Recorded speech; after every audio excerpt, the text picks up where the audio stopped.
All right. Thank you so much, everyone, for joining us today. We are continuing with this series as part of the International Women's Month and just celebrating women, but also sharing messages, encouraging each other, inspiring one another, but also, Maybe it's after that, Joel is calling me. And the first thing he said is, awesome. Thank you. And also just, bringing on the table different conversations from different speakers with different perspectives on how best we can improve ourselves as women in the arena of careers, businesses, but centering around empowerment, but specifically talking about wealth creation and, financial empowerment and so on and so forth. So I'm so privileged today to have Dr. Kalua joining us. And I'm just going to give a highlight of who Dr. Kalua is. I will let him introduce himself because what I have here is about him with his career and his achievements. But I always say that when I'm talking to people, I want to know them as people because I know that behind all these accolades and the achievements and everything that he has done in his career, there is a person, and I want to know that person. And I'm sure all of you want to know him in that way as well. So he has a rich background as a medical doctor, an epidemiologist, a public health leader. He brings over 15 years of expertise on the table. Currently, he's serving as the country director for the Maryland Global Initiatives Corporation in Malawi.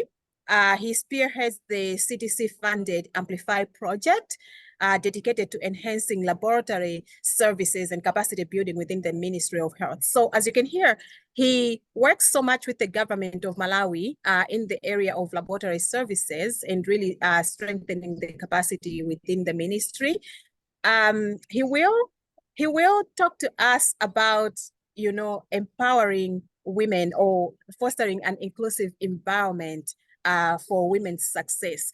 And when I spoke to Dr. Kalua initially, like when we started this conversation to bring him on this series, he mentioned that the work that he does mostly is male dominated.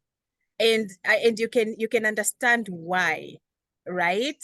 I went to his office earlier today, and I saw men, and I saw, I think, only one woman. I didn't go to every office, but I can relate. I can tell why. So I'm really excited, Dr. Kalua, that you're here with us today, just to learn about your work and your passion on, creating an inclusive environment for women, to foster that environment so that women can be successful in their career, in the work that you do. So before we go any further, I will let you introduce yourself. I want to know you as a person. Anything that I've left out, I want to know, and I'm sure our participants here would like to know you in that manner as well. So go for it. The floor is yours. All right. Thank you very much, Toko. And firstly, let me just start by saying I'm really humbled to be here to join the amazing speakers that you've had to add on to these conversations that have been ongoing for the past few weeks and will continue for a few weeks to come. All the past speakers have been really exceptional, and I've come out of those talks really inspired and learned a lot through them. So I'm really privileged that I can also add to this conversation. I think like you've said, you've really highlighted what I've done and where I'm coming from. But maybe just to add on a bit more, I am a generally positive person, and I see, I think, a lot of positives in situations. I am sort of easygoing. I am married. I've got 2 kids, and I think, as we work in every environment, we just need to see how best we can all enhance each other's work and make sure that we are all bringing our best capacities together. And of course today, we'll be talking, a lot of experiences or insights that I have, but and I may mention an organization or two, but I'm not really representing any organization. Just to put that out as a disclaimer. These are really personal views, and also curious to hear what others will say about these discussions. Yeah, so maybe I may stop there for now, but you can ask me anything specific if you want something more. Awesome. Thank you so much. So I remember that when we were talking earlier today, you had mentioned that you worked, before you become the country director, you worked in other districts as well as a medical practitioner. So maybe you can talk about that a little bit so that we know. Okay, so maybe just to yes, I am a medical doctor trained here in Malawi. After I finished my internship, I did some work in Karabe as a district health officer. And I've done my master's in infectious diseases, which I did in Liverpool, and then I've worked in various roles within the Ministry of Health, supporting HIV, TB, COVID, Ebola virus disease, and when I left the ministry, I was the deputy director at the Department of HIV and AIDS, and I've now been in this role for the past 2.5 years. The part that you're asking about is when I was in Karabe. And maybe one thing that I can just bring, because I think today, one thing that I would like to sort of talk about is that these issues are really things that we have experiences on how to manage from various areas of our lives, because we're talking about women empowerment here, and so on, but the things that underlie that, what we need to do, are things that we can really learn from various things.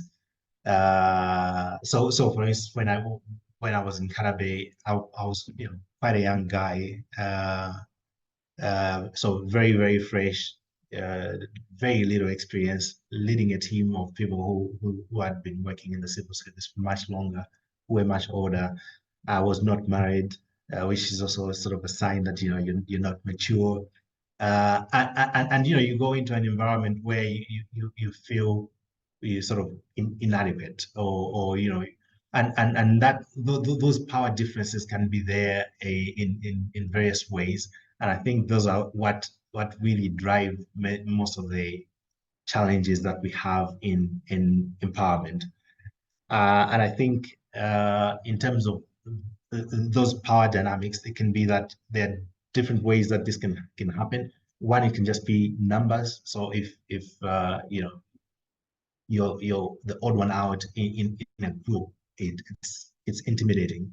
So if you, like you've said, you come into a male-dominated workspace, and whatever gender, as a man or as a woman, if you're in a space which is more dominated by the other gender, you may shut yourself down. You may try to go unnoticed, and so on, and that's what when we're talking about inclusive environments, that environment then becomes non-inclusive, really, because you cannot really bring up the best of you. And other power differences that can come in could also be just because of authority. So you're the CEO, or you're a junior, and you're interacting with somebody who's got more capacity, more authority. Then that can also be challenging. And I think the last thing is what you have. So maybe it could be some rare skills, or you have money, a lot of money, and then being able to acknowledge. I think that'll be sort of the key takeaway, really, that we have to have empathy to understand when we are in a position of influence, position of power, and to see how best we can ensure that others who have got less of that are able to really feel welcome and part of the team. And in this way, you see that, you know, at every level, you will still have somebody that has got more power than you. You know, you may be the CEO, but maybe, you know, you're reporting to the board. You're trying to see how best to manage your customers and so on. So everybody will still really have somebody that will have more power than them, and they may have more power than others. And I think it's worth really looking at why those things, you know, happen, and you know, what can be done about it. And maybe I should stop there. I've got a few things that I want to that I can talk about, but yeah, I think this should be more of a back and forth. So yeah, back to you, Tom. Yeah, no, thank you so much for starting on and, you know, steering us into that direction. My experience has been that, you know, when we talk about inclusive environment, especially when it comes to gender equity or women empowerment, I feel like it's very easy when there is a woman leader at the top, because people feel like, oh, because these are issues of gender equality and women empowerment, it should be easy to approach a woman CEO and talk about these issues and create like that inclusive environment within the work environment, than when there is a CEO who is a man, who is a male, right? So in your experience, what has that been like, and how have you managed? Because I know that you've talked about, you know, just being aware or just being, you know, conversant of the power dynamics sometimes, or like the gaps that are there, and just being, you know, cognizant of the fact that those gaps exist. But what exactly have you done to just make sure that, you know, other females within your organization feel comfortable, or they can approach you with issues of gender equity and women empowerment, or if you have had any initiatives within your organization? All right. So maybe before I get to that, let me also just say that just to be on the same level, that diversity is very important, and we should always strive to make sure that our teams are as diverse as possible. We're you know, we're more creative in that way. We're better able to solve problems, and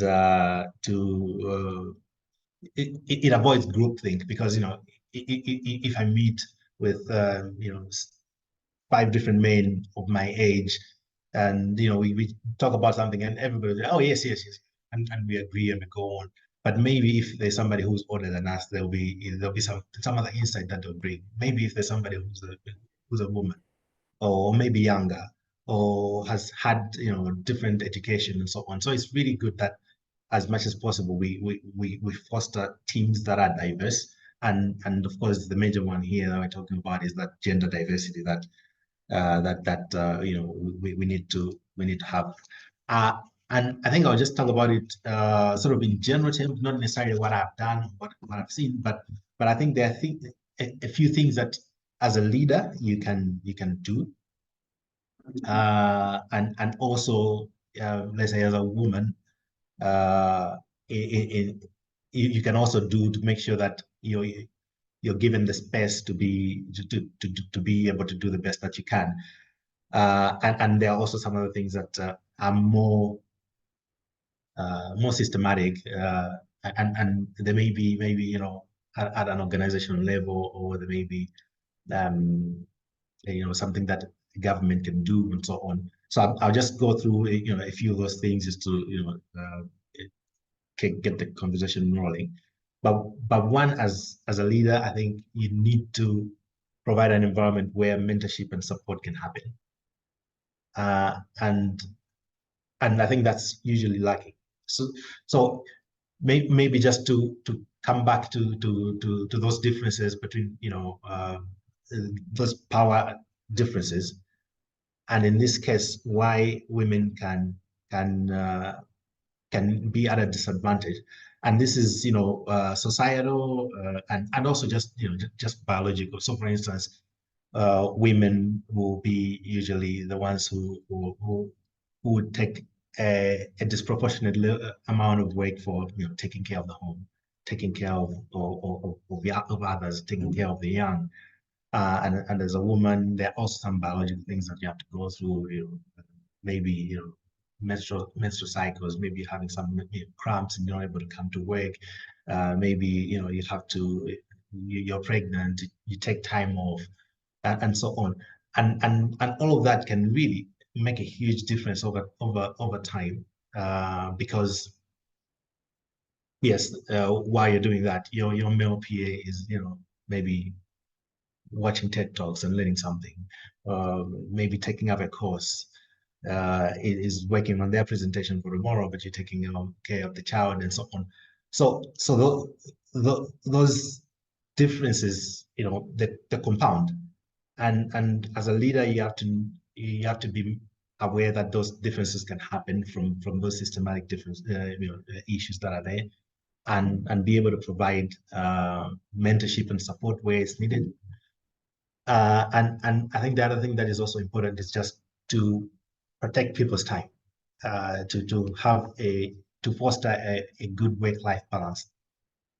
Because coming back to that example of maybe, you've got a task that needs to be done, a presentation that needs to be prepared, you give it to a male colleague in your team, and they've got something brilliant by the next day. But what they did is that they worked through the night. If you were to give it to a female, they have to go home. Maybe they have to take care of the family. Maybe they're preparing food. They're taking care of the child. And by the time that they finish all that, they have 30 minutes and they're dozing off. And if you don't ensure that you're creating a good work-life balance, you end up saying, oh, this kind of task, I'd rather give it to this male colleague because they always, they always do deliver better. But it's because you're actually not creating an environment where everybody can equally thrive, because of that work-life balance issues, and also just creating an environment where you're bringing everybody along, and it could be that let's say somebody doesn't know a particular skill, and it's related to that mentorship and support. Making sure they know what's happening. Somebody is back from their maternity leave. Oh, by the way, this is what you missed.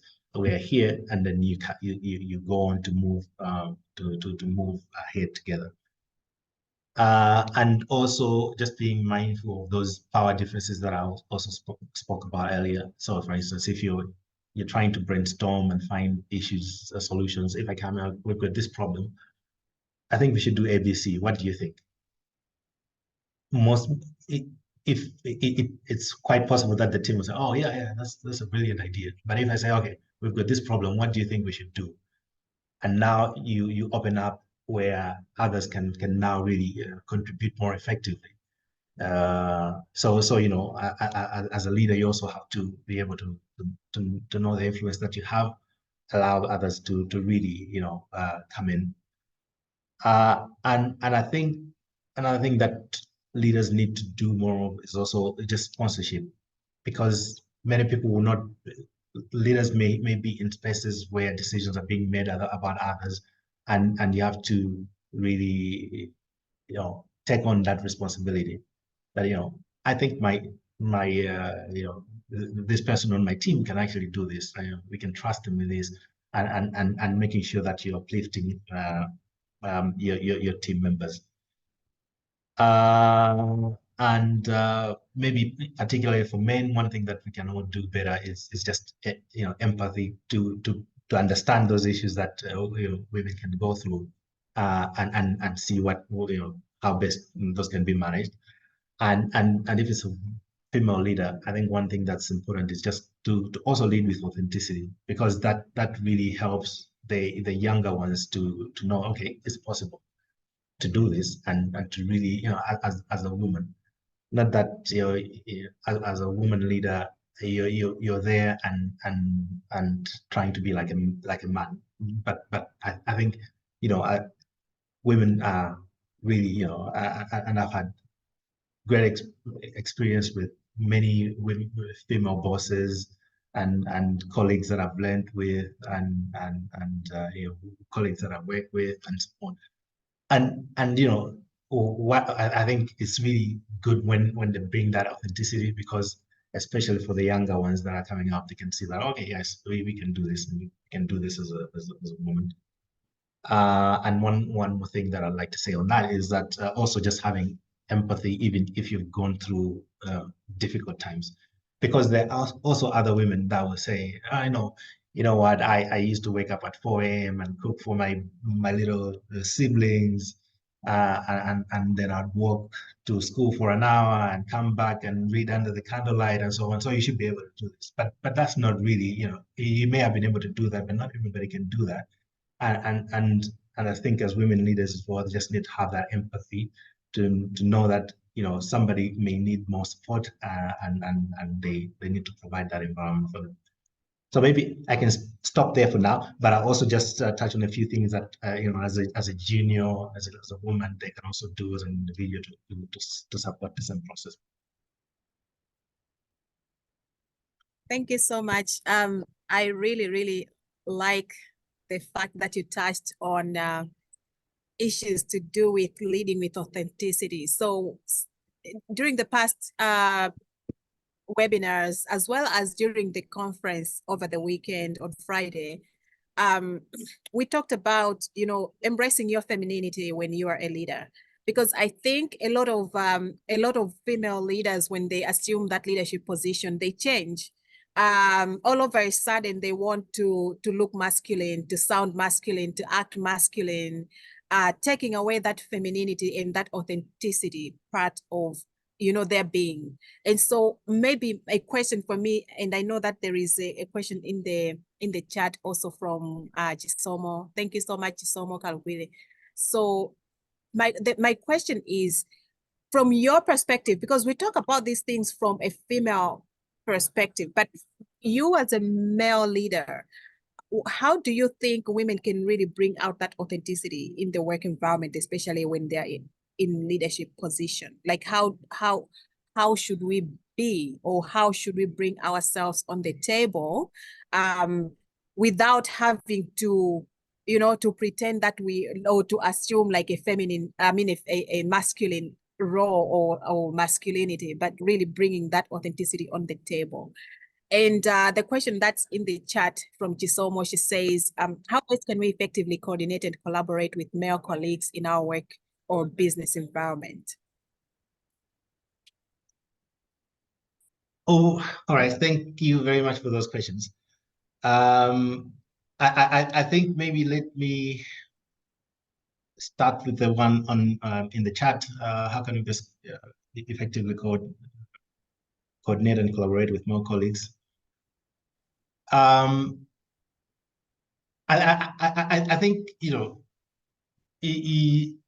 so maybe I can talk of the next level that I wanted to talk about, because I think this actually answers both questions.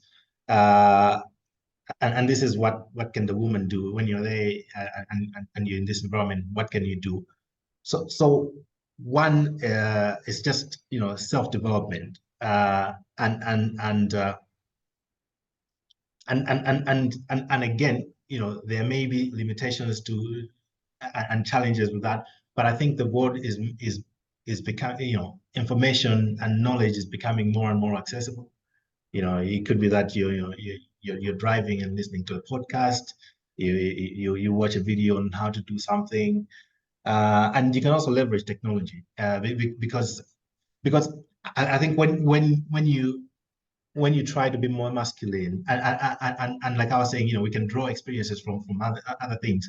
When I was a young DHO who doesn't know anything and so on, you know, you go in there and one thing that I know I used to do was, you know, to dress more seriously. You know, I put in my suit and tie to be taken more seriously, and that was also not authentic. And it can be in, you know, in different ways. And for women, they may be doing that, you know, because I'd like to be, to look more masculine, or to take on traits that are sort of considered to be more masculine. But when you know that what you bring to the table is actually valuable, you're confident in what you're doing, then you don't really need to do that. And that's where I'm talking of self-development, knowing your industry very well, knowing your work very well, and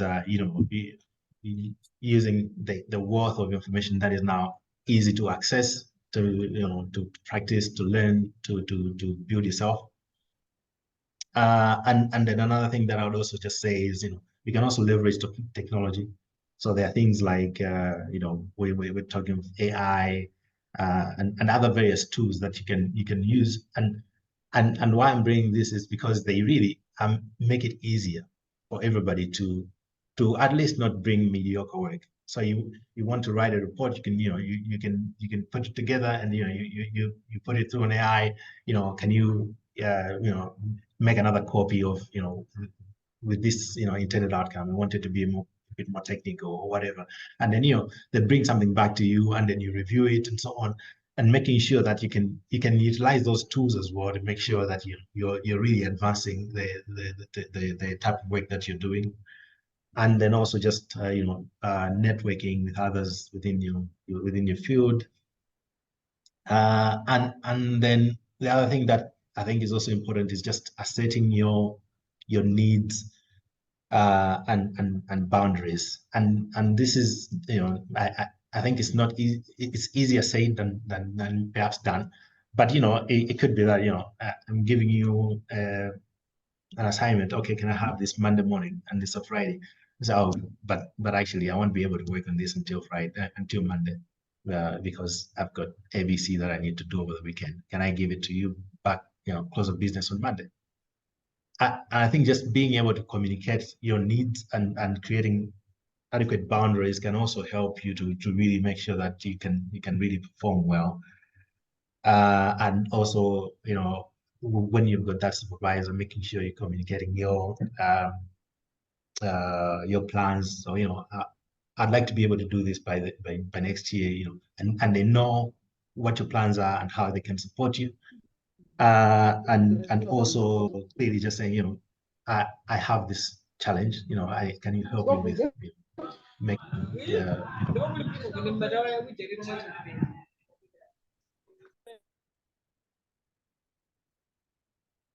So just say, can you? I need help in this area. Can you help me with making better presentations, or public speaking, or whatever area, and it may be a technical area that in your field, and then your supervisor knows, your boss knows. Okay, they need to challenge them in this way, and also, you can also request, that sponsorship that I spoke of earlier, and say, I am really hoping that I can get up there, and I hope that I'm doing everything that I need to get there. And they can also guide you to say, okay, yeah, you're on the right path, but you need to work on ABC, and so you're able to get a gauge of where you need to work on and what you need to build up on, and so on. I don't know if saying that broadly sort of tackles the questions that were asked. Hope so. Absolutely, absolutely. I think it did. Thank you so much. I think if I can summarize what you've said, and really it makes sense that first of all, we need to embrace technology. I think as women, we always lag behind. When I first heard about AI, ChatGPT and all that, I was like, no, I don't want to be part of that. And it took me time to really have that mindset change to say, this is where the world is going, and we really need to embrace that. You've also mentioned about self-development that we need to, I think you said it in the most humble and kind way. But I think that based on the knowledge that we know, there's work already in the human health. What I sorry. What I got from that is that don't bring lousy job, lousy work on the table just because you're a woman, right? Do everything that you can to make sure that the work that you're producing and the work that you're presenting is really good work, that someone can look at it and really admire it. You talked about, you know, setting your goals and really knowing what you want in life and communicating that with your supervisors and the people around you so that they can support you. Because if you just keep quiet and keep it to yourself, no one is ever gonna know what you're up to, and they won't be able to render the effective support. But also verbalizing when you're struggling, to say, I'm struggling in these areas, I need help, I need support. Google. Go on Google and search things, go on YouTube and learn, and self-development component, I think, is very powerful for me. So thank you so much for that. I want to open the floor a little bit for questions, if any. So you can feel free to unmute or raise your hand to have you speak, or you can drop your question in the chat box.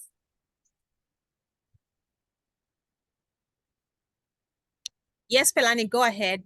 Just unmute and go for it. Right, thank you so much, Toko, and thank you so much, Mr. Kalua, for the insights that you are offering. I was so much interested in the leading with authenticity. I think it's something that has been mentioned quite a lot, as Toko mentioned. I wanted us maybe to look at where we can draw the line between leading with between authenticity and maybe rising to the occasion, to say, I'm now a leader, this is how I have to do things. Because just as our male counterparts, when you rise to a certain leadership position, there are some expectations that are set for you. For example, if I'm a field facilitator and I've risen to a managerial role, definitely my dressing is going to be different. I'm going to the field, I'm in my jeans, and as a manager, I'm expected to come to the office, you know, quite dressed, neatly dressed. Sometimes, yeah, even a jacket here and there. And when that happens to a man, everyone is okay with it. But when that happens to a woman, eventually, you know, you get eyebrows. Oh, what is happening? You have changed and all that. And also, on the same, you find that even the workload has increased as you go up the ladder. So definitely, you may not be able to socialize with maybe everyone else the way you were socializing before. For example, if you come in the morning, okay, if in the past you were coming in the morning, have tea and then start working. Because of the rise in the workload, you may be required just to come to the office and then go straight to work. You know, things like those. I don't know, where do we draw the line between rising up to the occasion, to your reality, and leading with authenticity? Thank you. Thanks, Pelani. I think that's important indeed. And what I would say is, yes, indeed, for every field, for every level of hierarchy, you really have some, maybe a dress code that is expected of you. As a government official, I would wear suits and ties or 90% of the time, and that's the business attire in the government. And that's what you need. So you need to be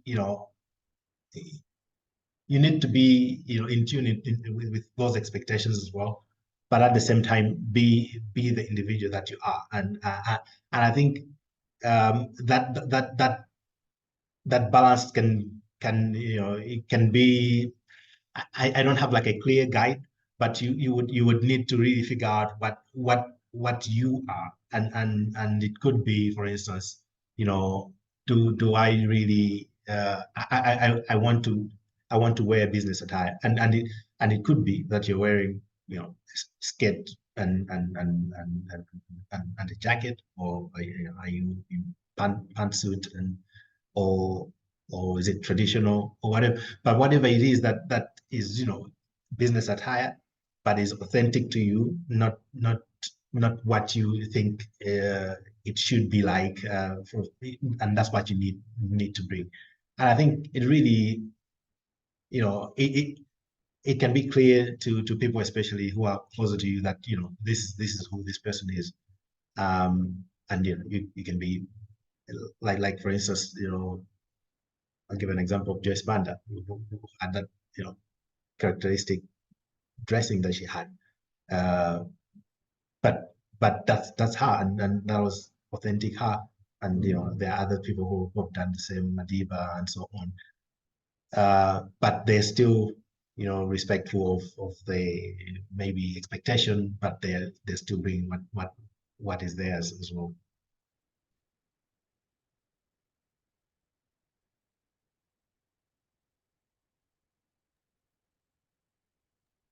Thank Thanks you, for that. thank you, thank you.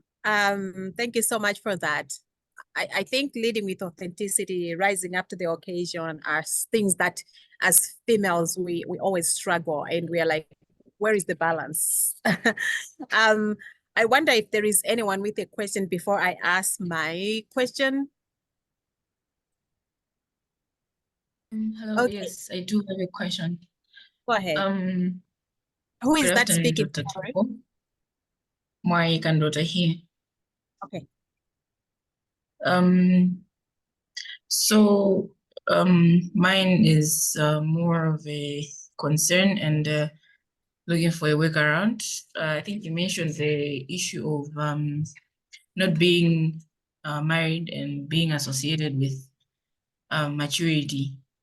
How do you work around such an environment as a woman where you're in courts with the big guns and not married and quite young?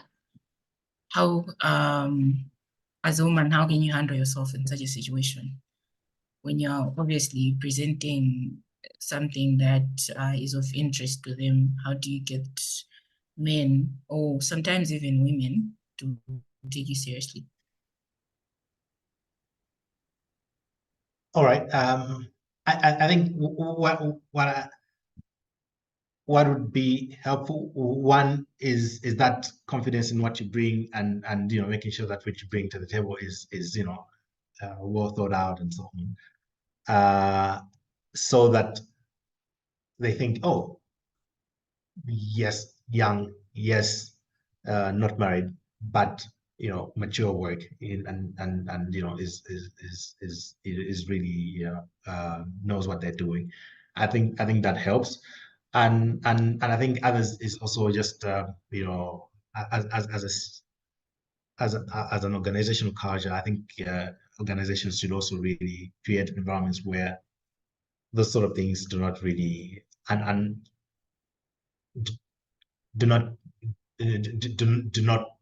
you know, become more pronounced. You know, you try to make sure that you know, those are really repressed as much as possible. But yes, it can be a challenge indeed, and yeah, I agree.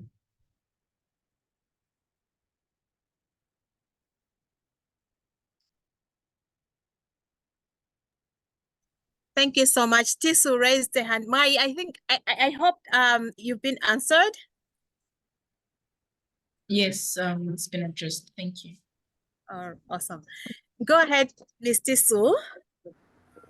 Good afternoon, and thank you again, Dr. Kalua, for your presentation. I think for me, my question was, as a leader, how do you shape the men in your organization? Because I think sometimes interacting with men or networking with men as women, for us, it can be a bit difficult, because sometimes you'll find men make jokes that are out of line, or maybe they say things that are not work related. No matter how well you present yourself or how professionally you try to position yourself, you still find that maybe men, what's that bad saying, boys will be boys, and they always, you know, maybe go off track and say certain things that are not work related. So as a leader yourself, how do you go out of your way to maybe shape the men in your organization, or maybe also try to, what can I say, like try to sort of influence how they act or network with women? Thank you. Yes, I try to do that, and maybe let me just talk about the last sort of thing that I wanted to talk about, which is, you know, what can workplaces do, and I think that touches on one of those things, because you really have to make sure that, you know, you've got an environment which is free of sexual harassment and so on, and one, granted, we're really grown up in a community, in an environment where there's so much that we all need to learn, and we all need to unlearn, and that's, you know, men and women alike, because, you know, those same things, actually, there'll be some of the women that think, oh, this is actually right, and it's because of the environment that we've all, you know, grown up in, and we need to, when those happen, you need to challenge them right away, and you know, correct quickly. But I think also that another thing that we need is, you know, to have like sexual harassment trainings, because again, there's a lot that we need to learn as you know, as a community, and this happens even in you know, developed countries. They're still doing those sort of things, but I think it's more needed in places like here, and you know, having those regular trainings, and you know, these sort of things being highlighted during the recruitment processes or onboarding processes. I think that that really helps a lot. And then so since I was talking, I'm talking about, you know, the workplaces, organizations, what can be done. Let me also just touch on a few other things that I think, you know, they're also very important. One is that there should be a promotion of diversity when hiring, and this is always, you know, controversial in how it's done, but you need to, like I was saying earlier, diversity is important, and it leads to better teams, and organizations need to have better hiring practices to make sure that they are really bringing that out. And then also another thing that I know has been of interest as well, because we're talking about success, and that success can be, you know, career progression, can be money, and also that work-life balance. But another thing related to the money is also just to make sure that, you know, pay is fair. And we know that there are differences between men and women. And you know, you address that by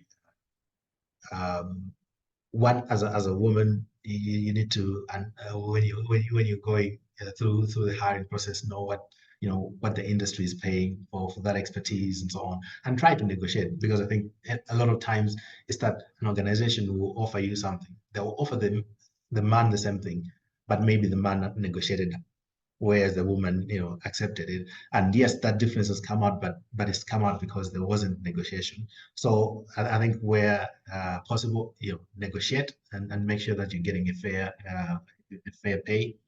But also another thing that really avoids all, you know, the need for even doing that, because there will still be those differences, because, you know, somebody hasn't you know, maybe found any decent job, this is their first really good break, and they don't want to lose it, and you know, they don't want to, you know, seem like they're ungrateful, and say, oh yeah, I'll get it, and they sign, and you realize, oh, everybody else is getting paid more. And to avoid that is just to have clear, you know, salary structures, that, you know, if we're hiring, we're going to hire you at this level, and you know, if you stay, maybe, you know, we increase in this way, and whoever comes in, they're being treated, you know, equally. I think that's another sort of practice as an organization that, you know, can be done.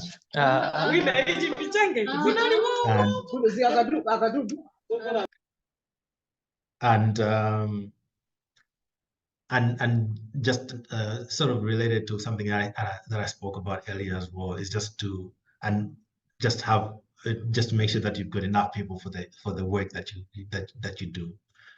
And this is also not one of those that's not easy, because, you know, let's say the government doesn't have unlimited amount of money. Organizations are trying to be as efficient as possible, but sometimes the problem is really just you don't have enough people, and then when you don't, that's when people are working through the weekends, and then the women are not able to do as much as the men, and you're now bringing all those differences that can come out.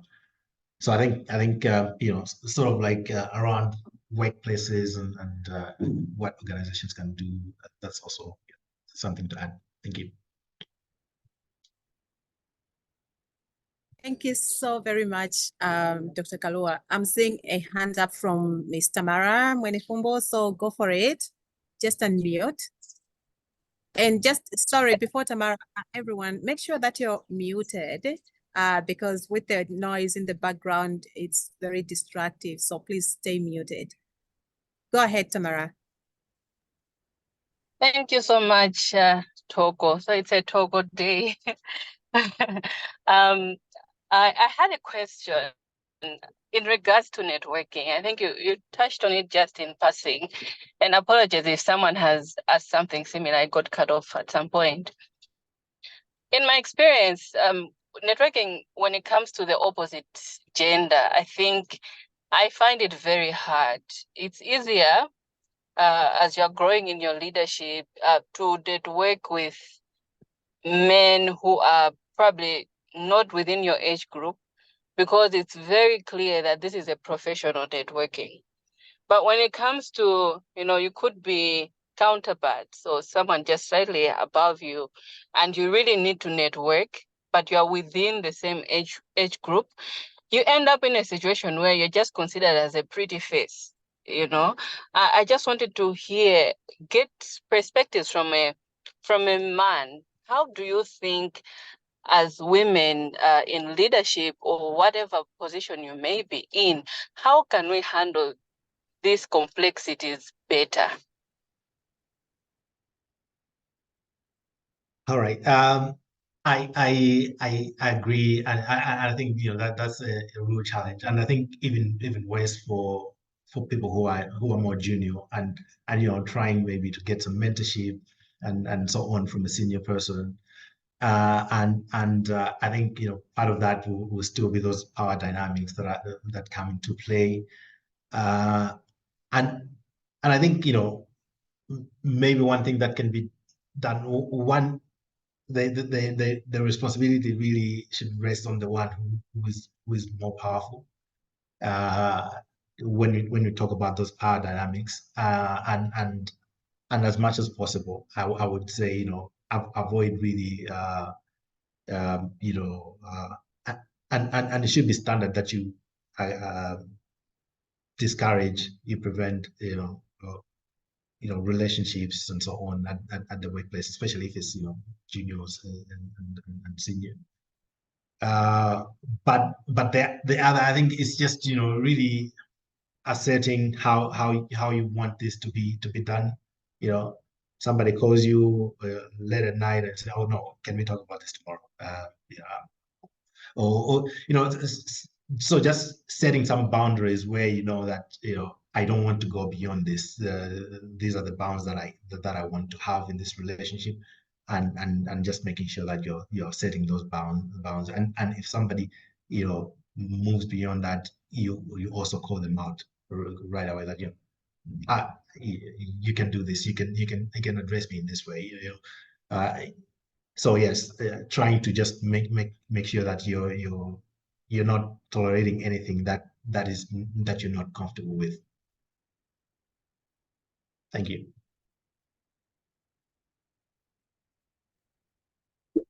Thank you so much. And I think the issue of setting boundaries is huge. We haven't done that quite well as females, because sometimes we feel that when we allow people to do certain things to us, we are buying our way into our career progression, and that sometimes sabotages our career.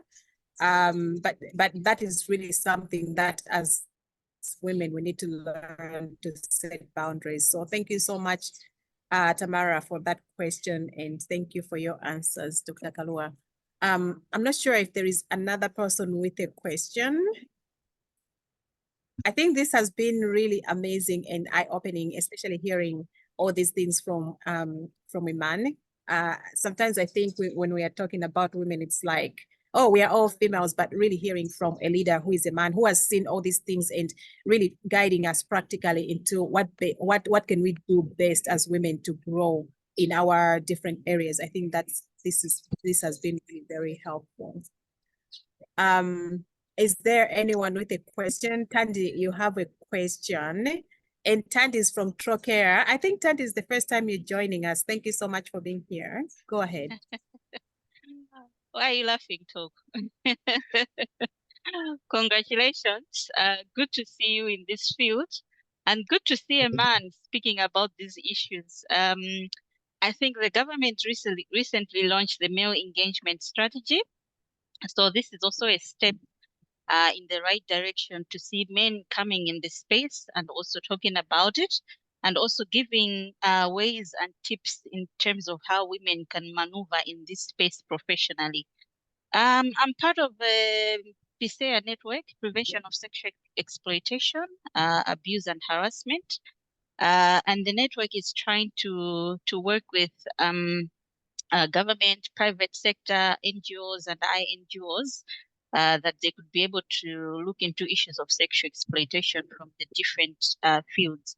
So I just wanted to understand in terms of where you're working, from where you're sitting, how are you currently addressing the issues of sexual exploitation, harassment, not maybe from the experience of your organization, but just generally the field where you're coming from? And I understand you're also working in the government sector at some point, just to also understand the processes that you were taking for sexual exploitation within the workplace. Thank you so much, Togo. Congratulations. All right. Thanks, Tandy. I think there's really like a wide range of how much organizations are doing, from very little to some organizations really having onboarding process that includes training on sexual harassment, having lines, reporting lines that are clear, anonymous if needed, where issues can be reported and how those issues can be managed.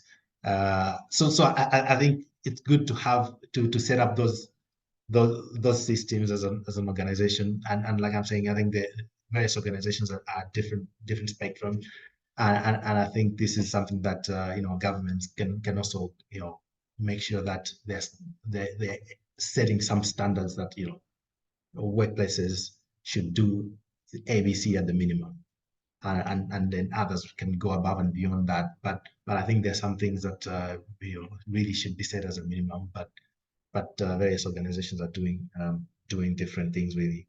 So yeah.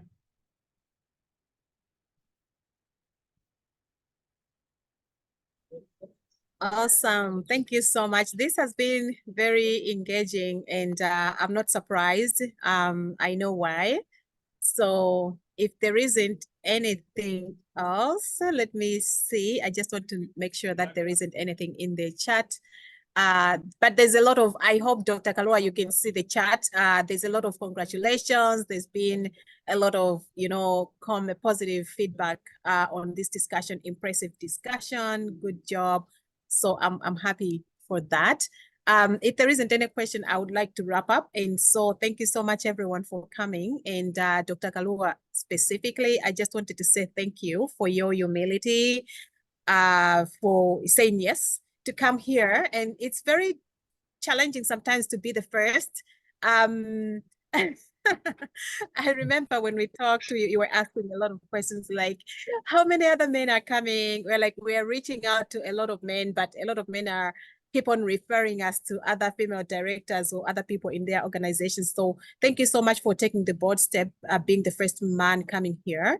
And I hope that men who have been here and who are watching are going to take after your example. You're going to be the trailblazer here and open up the way for other men to know that it's okay to come and speak about these issues we want to hear. That's what inclusion is all about. So I really want to thank you for that.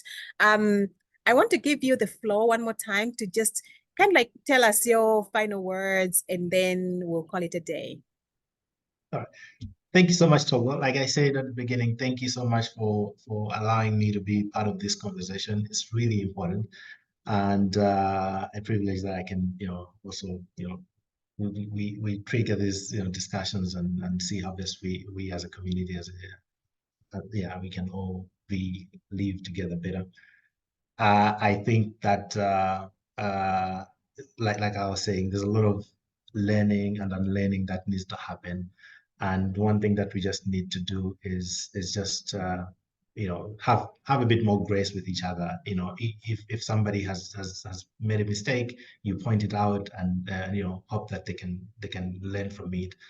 And I'm talking about this mainly in terms of how these discussions can be done, because it can be intimidating for everyone. Okay, let me speak on this, but you've all been really gracious indeed. But I think that's what this needs, because otherwise people can just shut down and stay away, and that's coming from a position of privilege. We don't want to discuss this because I may say something wrong, and that doesn't help anybody. But we need to, to have these conversations. I get something wrong, I learn from others that are also here, and we all grow together. And like I was saying, I think the key takeaways for me really is just that we need to have empathy, we need to have compassion, and empathy is really about understanding what somebody may be going through, and compassion is what can I do about it to make sure that things are better. So again, thank you very much. This has been really useful, really helpful, and I also learned a lot from this discussion. Thank you. Really, really appreciate. Someone says, I just wanted to read this one more comment. This is awesome. My longtime Nanjati area classmate. Keep it up. Thank you so much. Kalua, this has been, you know where that is coming from. This has been a discussion, and Ding Gonamo says, oh yes, but Toko is exceptional and a great choice for such a discussion. I think so too. So thank you so much. One more thing, Dr. Kalua, can people approach you? Because I know that, can people follow you on social media? Oh, yeah. Can people connect with you? Because I know that from this discussion, one of the things that are coming as a fruit for this discussion, people are looking for mentorship opportunities. People are looking for people who can coach them into a different direction. So is that a possibility with you? Yes, I'm Toko Kalua everywhere: LinkedIn, Facebook, and Twitter. Please let us connect. Let us continue the conversation. Yeah. Maybe we can come to your office too. Oh yeah, That's okay. We can discuss that as well. We'll book an appointment. Yeah, sure. All right. No, thank you so much. I wish you a great week ahead, and may God bless you. I hope this is not the last time we're talking. And everyone, thank you so much. This series are continuing, and so keep your eyes on our social media pages for the next announcement of the next speaker. I wish you all the best, and God bless. Thank you. Good day. Bye-bye.